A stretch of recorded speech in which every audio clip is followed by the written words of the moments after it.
They weren't actually clapping for the NHS. They were clapping for that exhausted nurse, for that overworked doctor. If you're watching this and you're from the government, you're thinking they were clapping the corporate badge of the NHS, I think you've misjudged the mood.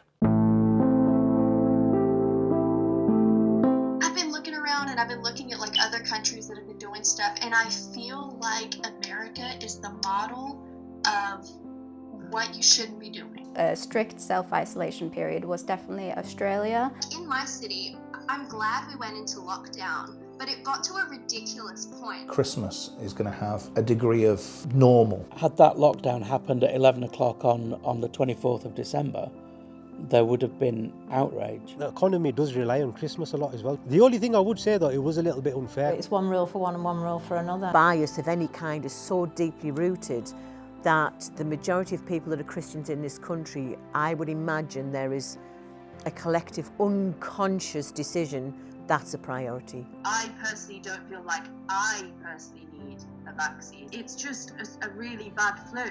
I don't know if the vaccine is the answer. Vaccines like this take years. At the same time, we don't have that type of time. As for which vaccine to pick, it doesn't matter. Every country in the world is trying to solve this because it's costing them too much money. If the vaccine doesn't work, it's going to continue to cost them too much money.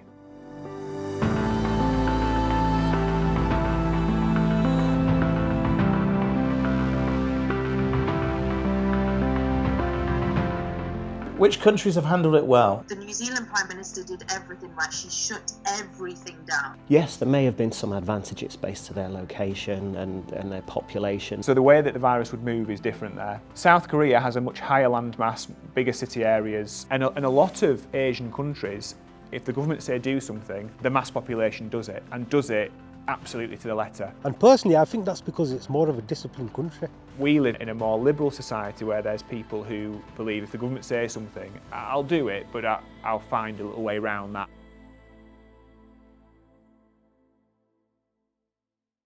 When I first heard about the virus, I didn't really think much of it. I was like, it's not going to come to the Netherlands. I wasn't sure how it was going to affect us as a force. I thought, genuinely, I was hoping it would be something that would be over with sooner. Oh, in 12 weeks we'll come out of this and it will all be okay. There have been a couple of people personally who I know that have had the disease and they haven't actually got over it. So they're not with us anymore. I found out my mum had cancer. 3 weeks later she passed away.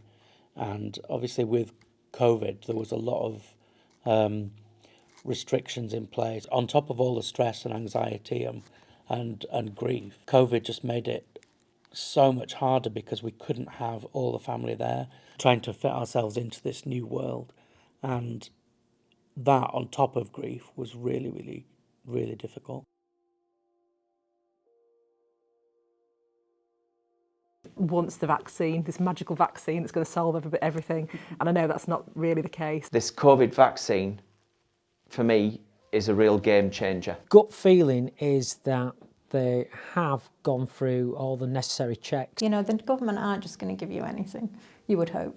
It was pretty rushed, I think. They have worked it out pretty quick. The time scale is more about the sense of urgency because of the global thing. Honestly, no, I don't really trust the first set of vaccines. They have tested it sufficiently with tens of thousands of people from various groups. People who say they're not going to have it, I understand the fear of maybe there's a side effect, maybe there's this, maybe there's that.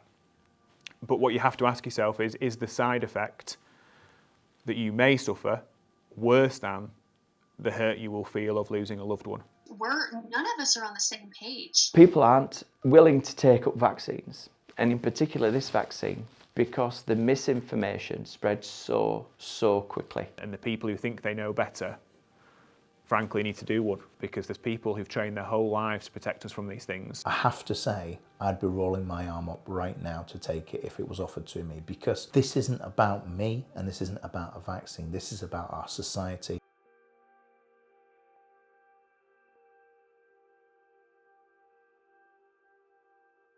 Saying treat your patients with however best you think it is, and things like resources will follow. Whether or not it actually came through in the end is probably is for another day. The purchasing of things like PPE and how contracts have been awarded very, very quickly. PPE fiasco was a disgrace. Absolute disgrace. I believe that the government has tried its very best to meet everybody's needs. We also, in the Netherlands, people started clapping. Was it never appreciated pre-COVID? Yes, it was nice. It made us feel good, even emotional at times. The whole clapping, me and my husband were very, very against it, because this is a job that we do. We choose to do this. Is it more useful than a pay rise? No. In terms of supporting people that have really suffered under lockdown, I don't really see the government doing anything particularly extraordinary. The leaders shouldn't forget society, and that it's made up of all sorts of people doing all sorts of different jobs from all sorts of walks of life, and that everybody and their contributions, no matter how small, is valuable. 2021 is going to be very similar to 2020 in that, right, there are going to be restrictions on space and who can see whom and that sort of thing until we get to August, September time. And at that point then I think some semblance of previous normality will come back. I'd personally like to thank every single person that's worked on the front line. Community spirit, it has to be for me, community spirit. First thing I'm going to do is hug my mum and dad.